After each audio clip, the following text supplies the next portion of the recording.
Hello everyone, আসসালামু আলাইকুম। আশা করছি সবাই অনেক ভালো আছেন। আবারও চলে এলাম নতুন আরও একটি রেসিপি নিয়ে। আমার আজকের রেসিপি তেল ছাড়া মাছ ভাজা। আশা করছি সবার কাছেই ভালো লাগবে। আর ভালো লাগলে ভিডিওটিতে একটি লাইক করে বন্ধুদের সাথে শেয়ার করে দিবেন। আর চ্যানেলে নতুন হয়ে থাকলে চ্যানেলটি সাবস্ক্রাইব করার অনুরোধ রইল। তো চলুন দেখে নিই এটা কীভাবে তৈরি করতে হয়। তেল ছাড়া মাছ ভাজার জন্য আমি এখানে কিছু রুই মাছের পিস ব্যবহার করেছি। আর এই মাছগুলোকে খুব ভালোভাবে ধুয়ে পরিষ্কার করে কিছুটা লেবুর রস দিয়ে রেখে দিয়েছিলাম পানি ঝরানোর জন্য।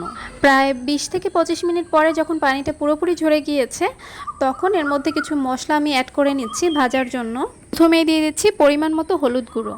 আর এখানে কোনো কিছুর পরিমাপ আমি বলে দিচ্ছি না, আপনারা আপনাদের পছন্দ অনুযায়ী অ্যাডজাস্ট করে নেবেন।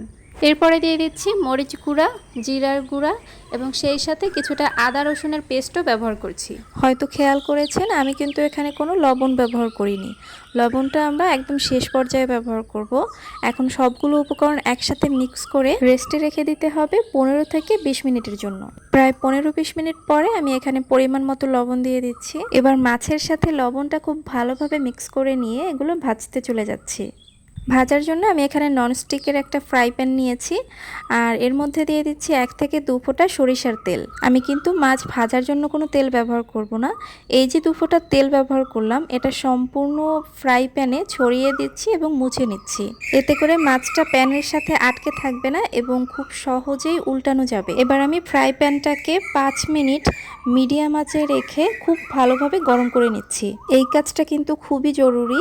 মাছগুলো দেওয়ার আগে ফ্রাই প্যানটা খুব ভালোভাবে গরম করে নিতে হবে। এরপরে ভাজার জন্য মাছগুলো ফ্রাই প্যানে দিয়ে দিতে হবে। সবগুলো মাছ দেওয়া হয়ে গেলে আমি প্যানের মধ্যে হাত দিয়ে সামান্য কিছুটা পানি ছিটিয়ে দিচ্ছি। খুবই সামান্য পরিমাণে পানি দিতে হবে, প্রায় 1 থেকে 1.5 টেবিল চামচের মতো। এবার ঢাকনা দিয়ে ঢেকে চুলার আঁচ একদম লো করে দিয়ে মাছটাকে ভেজে নিতে হবে প্রায় 8 থেকে 10 মিনিটের মতো। প্রায় 10 মিনিট পরে ঢাকনা তুলে আমি মাছগুলো উল্টে দিচ্ছি। সবগুলো মাছ উল্টে দেওয়া হয়ে গেলে আবারও প্রায় 1.5 থেকে 2 টেবিল চামচ পরিমাণ পানি ছিটিয়ে দিয়ে লো আঁচে ঢাকনা দিয়ে ঢেকে রেখে দিচ্ছি আরও 7 থেকে 8 মিনিটের জন্য। প্রায় 7-8 মিনিট পরে আমি ঢাকনা তুলে মাছগুলো দেখিয়ে দিচ্ছি এগুলো কেমন হয়েছে। মাছগুলো এবারে আমি উল্টে নিচ্ছি।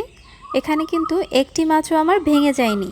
তেল ছাড়া মাছ ভাজা যায় এবং নিঃসন্দেহে এটা কিন্তু স্বাস্থ্যকর একটা খাবার। তবে এই মাছের টেস্ট কিন্তু তেল দিয়ে ভাজা মাছের মতো অতটা ভালো হয় না। তাই আপনারা যারা এভাবে খেতে না চাচ্ছেন, তারা খুবই সামান্য পরিমাণে তেল ব্যবহার করতে পারেন, এতে টেস্ট ভালো আসবে। রেসিপিটি ভালো লাগলে ভিডিওটিতে একটি লাইক করে বন্ধুদের সাথে শেয়ার করে দিবেন এবং আমার চ্যানেলটি সাবস্ক্রাইব করার অনুরোধ রইল।